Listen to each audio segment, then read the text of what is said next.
प्रधानमंत्री नरेंद्र मोदी ने बुधवार को कहा, एनडीए के नेतृत्व वाली केंद्र सरकार द्वारा चुना गया विकास का रास्ता सही है। कोच्चि में शक्ति केंद्र प्रभारी सम्मेलन को संबोधित करते हुए मोदी जी ने कहा, एक हालिया रिपोर्ट के अनुसार पिछले 9 वर्षों में लगभग 25 करोड़ लोग गरीबी से बाहर आए हैं, जबकि कांग्रेस ने 5 दशक तक सिर्फ गरीबी हटाओ का नारा दिया। ये दर्शाता है कि विकसित भारत के लिए हमने जो रास्ता चुना है वो सही है। लोकसभा चुनाव देश की सरकार चुनने के लिए है। हमें अपने मतदाताओं को बताना है कि 10 साल पहले हर दूसरे दिन आतंकवादी हमले होते थे, जिसका असर हमारे निवेश और विदेशों में रहने वाले लोगों पर पड़ता था। एलडीएफ, यूडीएफ का भ्रष्टाचार और घोटालों का इतिहास रहा है।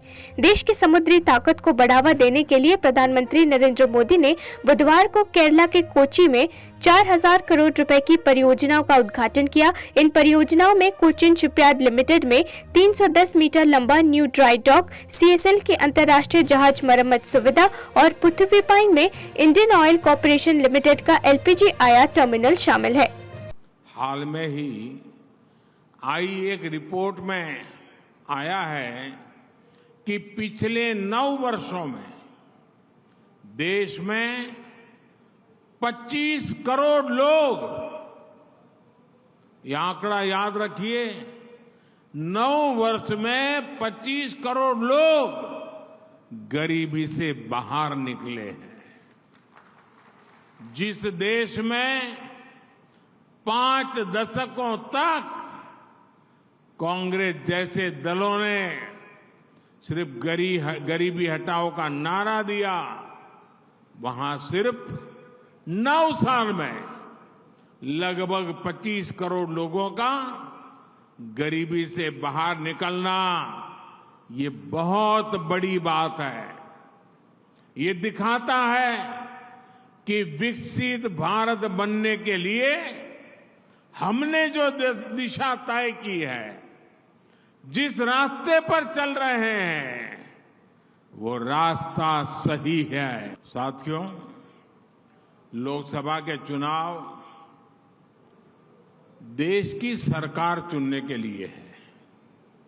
ये बात आपको हर वोटर तक पहुंचानी है। भारत सरकार की एक बड़ी जिम्मेदारी देश की सुरक्षा और दुनिया में भारत की भूमिका को सशक्त करने की होती है। हमें वोटरों को ये बताना चाहिए कि 10 वर्ष पहले तक जब देश में एक कमजोर और अस्थिर सरकार थी, तो आए दिन आतंकी हमले होते थे। इसका सीधा असर हमारे निवेश पर पड़ता था और विदेशों में काम करने वाले हमारे देशवासियों पर पड़ता था। हमें उन्हें बार बार बताना होगा कि एलडीएफ, यूडीएफ का इतिहास किस तरह घोटालों का रहा है। केंद्रीय गृह मंत्री अमित शाह ने बुधवार को कहा कि बहुराज्य सहकारी सोसाइटी अधिनियम 2023 ने सहकारी समिति चलाने के लिए सभी मुद्दों का समाधान कर दिया है। अमित शाह ने बुधवार को नई दिल्ली के नारोजी नगर में वर्ल्ड ट्रेड सेंटर में सहकारी समितियों के केंद्रीय रजिस्ट्रार के कार्यालय के नए भवन का उद्घाटन किया। कार्यक्रम को संबोधित करते हुए गृह मंत्री ने कहा, सहकारिता मंत्रालय के गठन से पहले सहकारी समितियों के केंद्रीय रजिस्ट्रार के पास पर्याप्त कर्मचारी नहीं थे, कोई कंप्यूटरीकरण नहीं था और न ही समय के साथ कानूनों और न ही नियमों में बदलाव किया गया था। उस स्थिति में बहुराज्य सहकारी समितियां कार्य कर रही थी। सहकारिता मंत्रालय के गठन के बाद 98 संशोधन के अनुसार बहुराज्य सहकारी समिति अधिनियम में सभी बदलाव किए गए हैं। सहकारी समिति को चलाने के लिए कई मुद्दे थे। हालांकि बहुराज्य सहकारी समिति संशोधन अधिनियम 2023 ने ऐसे सभी मुद्दों का समाधान कर दिया है। मुख्यमंत्री भजन लाल शर्मा को बुधवार को जान से मारने की धमकी दी गई। इस कॉल के बाद पुलिस महकमे में हड़कंप मच गया। जानकारी के अनुसार पुलिस कंट्रोल रूम को फोन कर सीएम भजन लाल शर्मा को जान से मारने की धमकी दी गई है। बताया जा रहा है कि फोन सेंट्रल जेल के एक कैदी ने किया है। पुलिस इस मामले की जांच कर रही है। पुलिस ने जब फोन के लोकेशन को ट्रेस किया तो पाया गया कि जयपुर सेंट्रल जेल के अंदर से कॉल की गई है। इस मामले को लेकर पुलिस ने बताया कि पॉक्सो के मामले में सजा काट रहे कैदी ने पुलिस कंट्रोल रूम शाम को फोन कर सीएम भजनलाल शर्मा को जान से मारने की धमकी दी है। वहीं पुलिस के आला अधिकारी इस मामले में अब आगे पूछताछ कर रहे हैं, लेकिन कैदी ने सीएम शर्मा को जान से मारने की धमकी क्यों दी, अभी इस बात का खुलासा नहीं हुआ है। जयपुर सेंट्रल जेल से सुरक्षा के दावों को काफी सख्त माना जाता है। कहा गया है कि यहाँ परिंदा भी नहीं मारा जा सकता, लेकिन एक कैदी सीएम को जान से मारने की धमकी देने वाले के फोन कॉल आने के बाद सुरक्षा और व्यवस्था दोनों पर बड़े पैमाने पर सवाल उठाए गए हैं। प्रधानमंत्री नरेंद्र मोदी ने बुधवार को केरला में भाजपा कार्यकर्ताओं से पारंपरिक रूप से विपक्ष के प्रभुत्व वाले राज्य में मतदान केंद्रों पर जीत हासिल करने पर रणनीतिक रूप से ध्यान केंद्रित करने का आग्रह किया, जो भगवा सीमा से बाहर है। याचिका से तत्कालिकता की भावना का पता चलता है, क्योंकि पार्टी का लक्ष्य केरला में अपनी जमीन मजबूत करना है, जो अब तक भगवा प्रभाव से दूर है। एक पखवाड़े के भीतर राज्य की अपनी दूसरी यात्रा के दूसरे दिन मोदी ने भाजपा के मतदान बूथ स्तर के कार्यकर्ताओं से मुलाकात की। उन्होंने उनसे ये सुनिश्चित करने का आग्रह किया कि श्री राम ज्योति हर घर को रोशन करे। भारतीय जनता पार्टी महाराष्ट्र के 48 लोकसभा सीटों में से लगभग 30 से 32 सीटों पर उम्मीदवार उतारने की योजना बना रही है और एकनाथ शिंदे के नेतृत्व वाले शिवसेना के गुट को लगभग 1 दर्जन सीटें और अजित पवार के नेतृत्व वाले राष्ट्रवादी को 6 सीटें दे सकती है। इसके अलावा भाजपा सुझाव दे सकती है कि शिंदे गुट के कुछ मौजूदा सांसद उसके दम पर चुनाव लड़े। लोगों ने 16 जनवरी को केंद्रीय नेताओं के साथ महाराष्ट्र भाजपा नेताओं के बीच चर्चा का हवाला देते हुए कहा। राज्य के नेताओं को व्यापक रूपरेखा से अवगत कराने के लिए कहा गया है। हालांकि वन और सांस्कृतिक मामलों के मंत्री सुधीर मुनगंटीवार ने जोर देकर कहा है कि भाजपा ने किसी फॉर्मूले को अंतिम रूप नहीं दिया है। मुनगंटीवार ने कहा, मैं कोर कमेटी का सदस्य हूं और निश्चित रूप से कह सकता हूं कि ऐसे कोई फॉर्मूले को अंतिम रूप नहीं दिया गया है।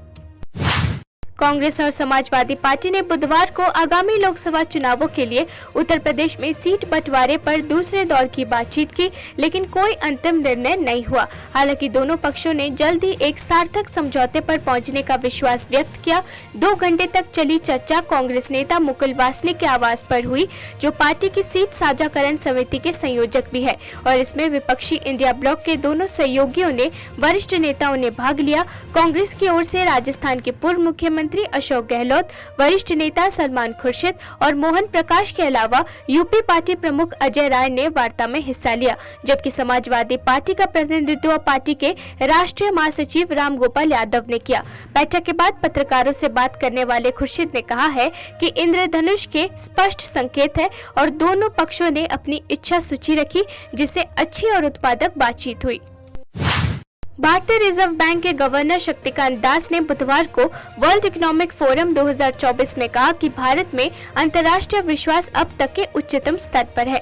शक्तिकांत दास ने कहा, भारत में आत्मविश्वास बढ़ रहा है और मुझे लगता है कि भारत में अंतर्राष्ट्रीय विश्वास शायद सर्वकालिक उच्च स्तर पर है। मैंने कहा कि चालू वित्त वर्ष के लिए आरबीआई का विकास अनुमान 7% था, एनएसओ ने 7.3% कहा है। इसलिए जब हमने चालू वर्ष के लिए 7% कहा तो बाहर बहुत सारी राय थी कि आरबीआई जरूरत से ज्यादा अनुमान लगा रहा है, लेकिन वास्तव में एनएसओ ने चालू वर्ष और वित्त वर्ष 2024 से 25 के लिए 7.3% कहा है।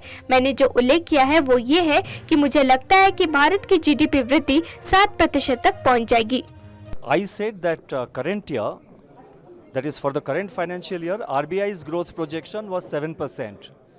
The NSO, National Statistics Office, has said 7.3%. So in fact, when we said 7% for current year, there were a lot of opinion, lot of views outside that RBI was over-projecting.